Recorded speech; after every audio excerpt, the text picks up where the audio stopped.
Hello, you are watching Shalom World News. I'm Rudy McLennan coming to you from Glasgow, Scotland. Here are the latest headlines from around the world. In the United States, several states are fighting tooth and nail to oppose gender ideology by democratic means. The latest state to take concrete measures in this regard is Idaho, where a law was passed to prevent doctors from prescribing puberty-blocking medicines and gender reassignment surgeries for young people who are experiencing gender dysphoria. House Bill 71 was inked into law by Governor Brad Little on Tuesday. Idaho has now become the 12th American state to pass such legislation. The state of Kansas is also banning transgender athletes from taking part in sports events for girls and women right from kindergarten through university. In spite of the third veto of Governor Laura Kelly of the Democratic Party, the state legislature overrode it on Wednesday to pass the bill that contains the ban. Kansas now joins the League of 19 other states in placing curbs on trans athletes. The Senate of North Dakota has also passed several bills that curb transgender rights in sports, healthcare, schools, and in workplaces.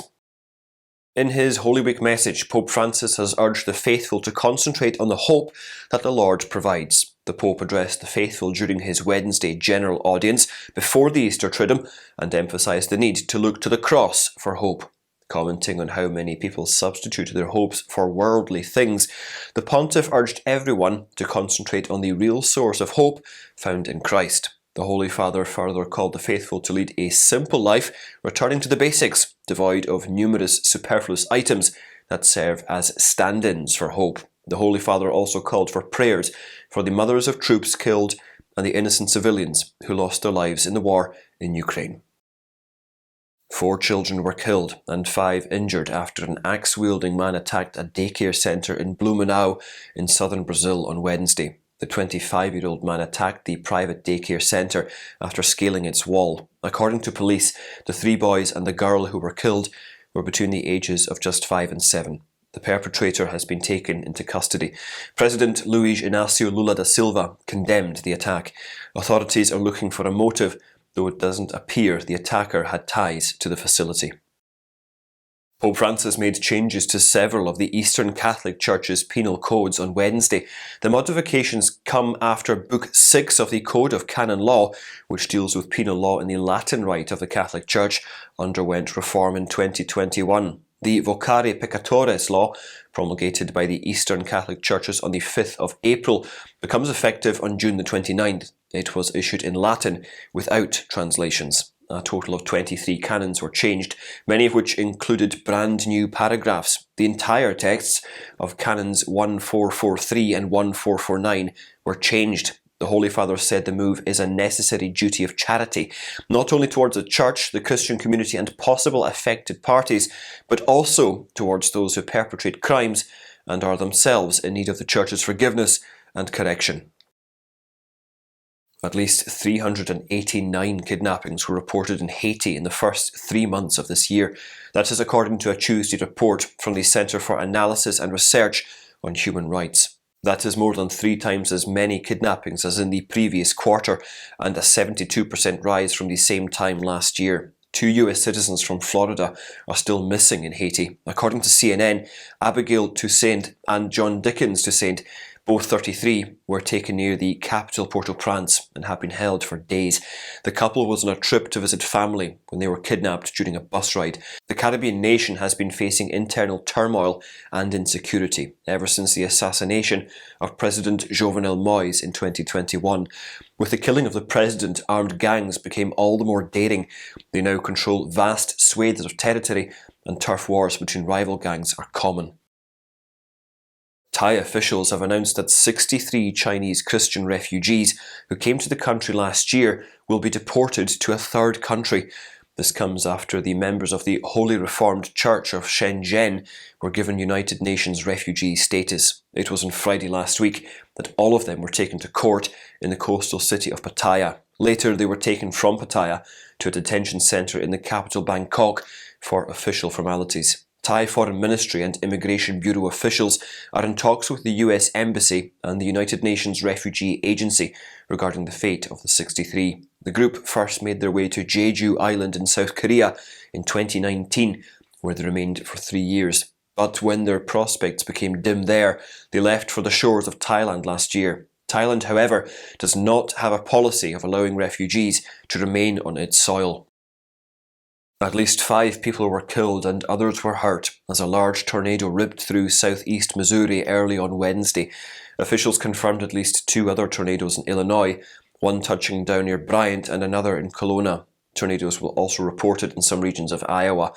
Many agencies are involved in these search and rescue efforts. However, the death toll might well increase. The Weather Service further warned of severe storms that produce powerful tornadoes and huge hail in Ohio, Indiana, and Kentucky. The tragedy comes less than 2 weeks after dozens of tornadoes pummeled through the Midwest and southern states, killing over 30 and damaging thousands of houses and businesses. When the number of Ukrainian migrants in mainland Europe started to rise, so did the number of people being sought out for sexual services. A Pro magazine investigation revealed that 10 times more Ukrainian women are now working as prostitutes than there were before the war. According to a Netherlands business that analyses internet search queries, tens of thousands more people have entered search terms looking for demeaning content involving Ukrainian refugees. In Berlin's red light district, the number of Ukrainian women engaged in prostitution increased 5-fold. Aid agencies of the Catholic Church are working tirelessly at the grassroots level to prevent human trafficking. According to a recent World Health Organization report, 1 in 6 people experience infertility globally. The study shows that infertility affects every segment of the world's population. The group states in a press release that the rates are comparable for high, middle and low income countries. The organization demands expanded and improved access to fertility treatments. WHO Director General Dr. Tedros Adhanom Ghebreyesus stated that the sheer number of people affected shows the need to expand access to fertility care and ensure this issue is no longer sidelined in health research and policy. United Nations Secretary-General Antonio Guterres has denounced the Taliban government for prohibiting Afghan women from working for the organisation in the country and urged that the ban be promptly overturned. Addressing it as a human rights violation, Mr. Guterres said that Afghan women are essential for the UN's functioning in the country. The Taliban have increasingly restricted women's freedoms since seizing power in 2021. Afghan women are already prohibited from working for domestic and foreign non-governmental organisations, but the rule was not applied to employment with the United Nations. The Taliban has also prohibited education for girls after the 6th grade. In addition, women are prohibited from participating in many activities, including visiting parks, working and studying. Canada's Ontario has introduced a bill that targets believers and supporters of the traditional family. The Protecting 2SL LGBTQI+ Communities Act, which was unveiled on Tuesday, permits the Attorney General to set up a 100-metre safety zone around drag shows and LGBTQ events.